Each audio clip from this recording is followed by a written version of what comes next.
자, 그러면 2부 강의 시작하도록 하겠습니다. 자, 주식 투자로 꾸준히 수익을 내려면 우리는 예측하지 말고 대응을 해야 합니다. 예측하지 말고 대응을 해야 한다. 그렇죠. 이는 내가 거북이 투자자든 토끼 투자자든 마찬가지입니다. 네, 새도도님께서 다음 분께 넘길게요. 네, 읽었습니다. 자, 다음 분께 제가 넘기겠습니다. 자, 내가 만약에 거북이 투자자라면 어떻게 해야 될까요? 자, 매수를 할 때 저는 이렇게 합니다. 하락할 가능성을 생각을 해서 당연히 분할 매수를 합니다. 반드시 분할 매수를 해요. 저는 한 번에 100% 몰빵 매수하는 적 단 한 번도 없고 분할 매수를 합니다. 아무리 맥점이라고 생각을 해도 저는 50%만 들어가요. 아, 이 종목 정말 구간 괜찮다. 거의 제가 99% 확신을 여겨도 최대 50%만 한 번에 진입을 합니다. 왜냐? 하락할 가능성 배제할 수 없기 때문입니다. 매수한 종목이 추후 문제될 가능성도 있기 때문에 당연히 분산 투자를 하고, 매수한 이후 주가가 하락을 한다고 했을 때 분할 매수, 존버로 대응을 합니다. 대응 방법이에요. 자, 그럼 토끼 투자자는 어떻게 할까요? 네, 행운을 주는 JS님께서 제가 말하죠. 항상 기회는 온다고. 네, 항상 기회는 옵니다.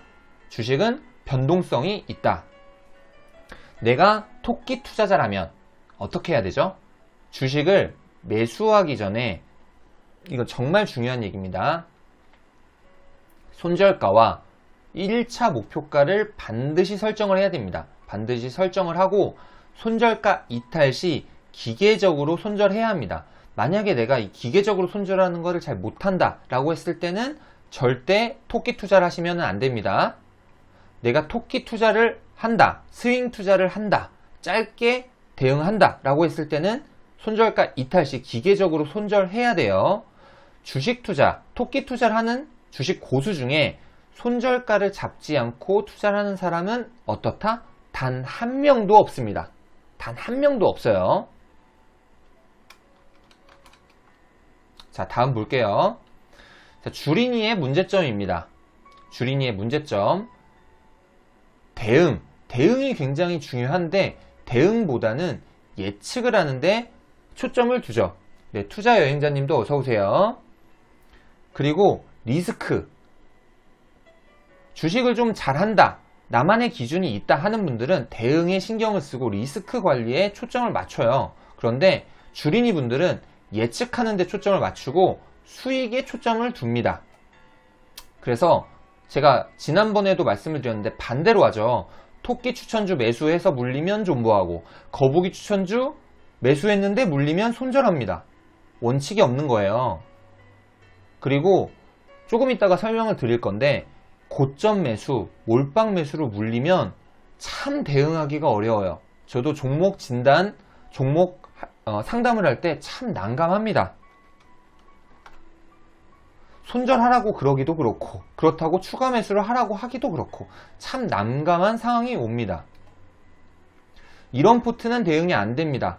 자, 지금 종목에 집중하지 마세요. 종목에 집중하지 마시고, 아무리 좋은 종목도 이렇게, 그것도 고점에 이렇게 물리면 참 대응하기가 너무나도 어렵습니다. 자, 봐볼게요. 왜 대응하기가 어렵냐? 하나하나씩 볼게요. 셀트리온부터 볼게요. 셀트리온 요즘에 카페에서 좀 싸우시는 분들이 좀 많으신 것 같은데, 자, 셀트리온도 마찬가지입니다. 만약에 내가 셀트리온을 이 구간에 샀다. 이 구간에 샀다면 괜찮죠. 지금 주가가 하락을 하든 올라가든 어쨌든 뭐죠? 수익률의 차이만 있다. 자, 수익률의 차이만 있을 뿐이다. 그렇기 때문에 버틸 수도 있고 수익률을 극대화할 수도 있습니다.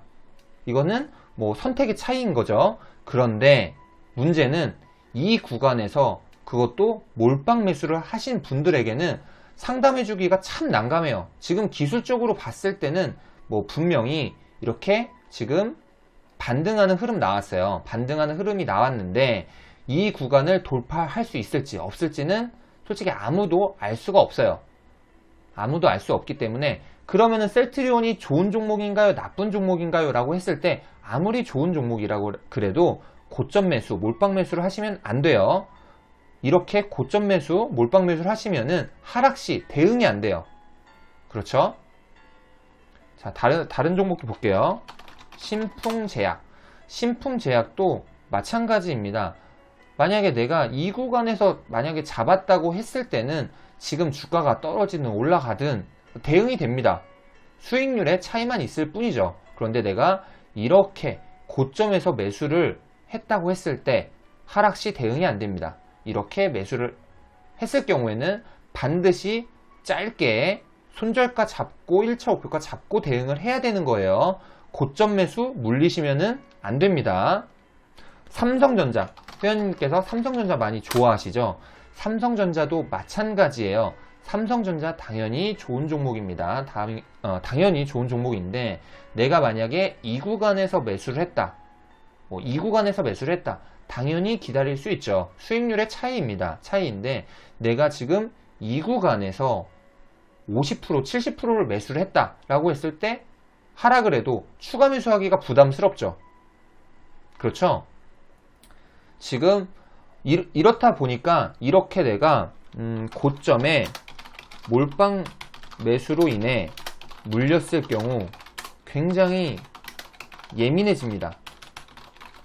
여유가 없어요. 그래서 올라간다는 거야 떨어진다는 거야 굉장히 여유가 없습니다. 여유가 없고 좀 불안해요. 그래서 이 구간 때도 초조합니다. 떨어지면 어떡하지? 나 이미 몰빵 매수를 했는데 올라가면은 나 본전가 오는 건가? 굉장히 하루하루 일일비 할 수밖에 없어요. 추가 매수도 할 수도 없죠. 이미 70%, 이미 비중이 70%나 되는데 어떻게 추가 매수를 할 수 있겠어요? 하지만 만약에 내가 이 구간에서 10% 정도만 매수를 했다. 만약에 내가 삼성전자를 1000만원 살 건데 10%만 매수를 했다 라고 했을 때 하락할 때 또 매수할 수 있죠.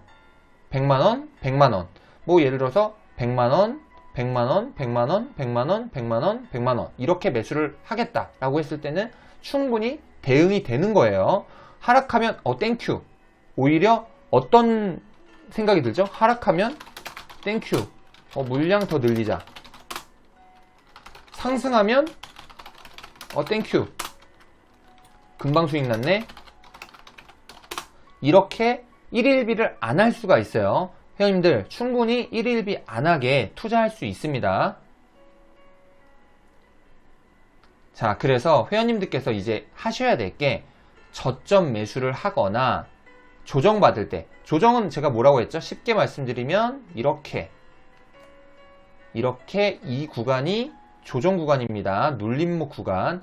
이런 구간일 때 매수하려고 노력하자. 분할 매수를 하려고 노력하자. 당연히 분할 매수를 하려고 노력을 하셔야 돼요.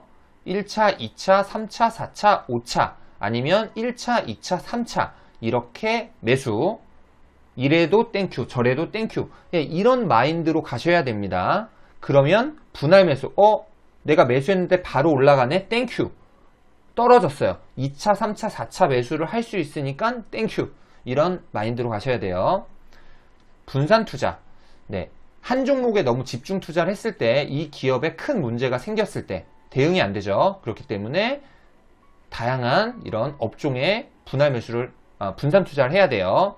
엉덩이 투자. 엉덩이 투자 제가 강조를 드린 게 주가는 변동성이 있기 때문에 분할 매수만 잘하고 엉덩이 투자만 잘해도 수익이 납니다.